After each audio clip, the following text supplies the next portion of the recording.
Students, आज हम पढ़ेंगे balance of water and solutes in body के बारे में। सबसे पहले ये देख लेते हैं कि सॉल्यूट्स हैं क्या।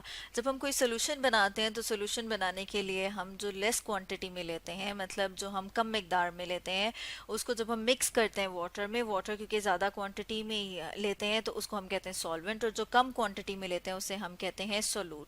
तो जो कम क्वांटिटी में लें सोल्यूशन बनाते हुए उसे सोल्यूट कहा जाता है। जो सोल्यूशन है वो या तो हम कहेंगे कि कंसनट्रेटेड होता है या फिर वो डाइल्यूट होता है। अब हम किसी भी सोल्यूशन को डाइल्यूट या कंसंट्रेटेड किस वजह से कहते हैं वो हम देखते हैं कि किसी स्पेसिफिक एरिया में नंबर ऑफ सोल्यूट्स कितने हैं।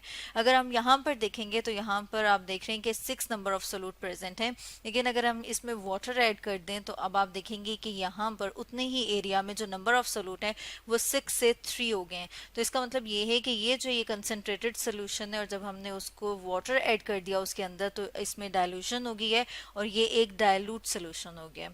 अब अगर हम देखें कि बॉडी जो है वो उसको फेस करना पड़ता है उसके जो एक्सटर्नल एनवायरनमेंट है उसमें चेंजेस को, मतलब अगर बाहर चेंजेस आ रही हैं तो उसके जो इंटरनल एनवायरनमेंट है, जो सेल के आसपास का एनवायरनमेंट है, उसमें भी चेंजेस आती हैं।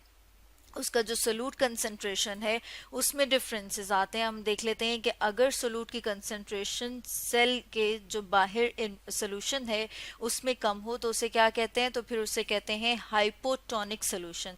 और अगर हाइपोटोनिक सोल्यूशन होगा तो उसकी वजह से जो वाटर है वो मूव करेगा सेल के अंदर, और जब सेल के अंदर वाटर मूव करेगा तो उसकी मूवमेंट की वजह से जो सेल का साइज है वो ज़्यादा हो जाएगा, और वो सेल फूल जाएगा, मतलब वो सेल स्वेल कर जाएगा। जैसे आपने इस डायग्राम में देखा है कि यहाँ पर ये जो अगर हम डॉट्स की बात करें ये क्या है, ये सॉल्यूट्स हैं, और इनके नंबर को देखें तो ये बाहर जो सोल्यूशन है सेल के इसमें कम है और सेल के अंदर ज़्यादा है।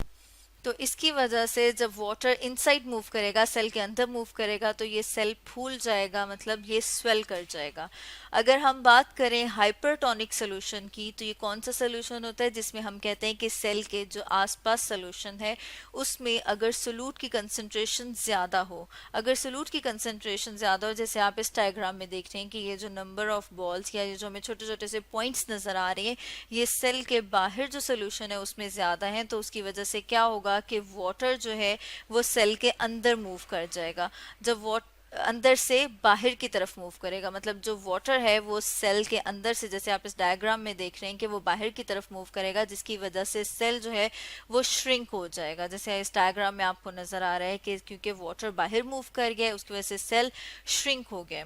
अगर हम बात करें कि जो सेल है उसके बाहर जो सोल्यूशन प्रेजेंट है उसमें नंबर ऑफ सोल्यूट उतने ही हों जितने के उस सेल के अंदर प्रेजेंट हैं, तो फिर हम इस तरह के सोल्यूशन आइसोटोनिक सोल्यूशन का नाम देते हैं। और जब आइसोटोनिक सोल्यूशन होगा तो उसमें जो नेट मूवमेंट है वाटर के मॉलिक्यूल्स की वो इक्वल होगी। जैसे अगर आप इस डायग्राम में देखेंगे कि अगर दो मॉलिक्यूल इनवर्ड मूव करें तो दो मॉलिक्यूल वाटर के आउटवर्ड मतलब बाहर की तरफ मूव करें।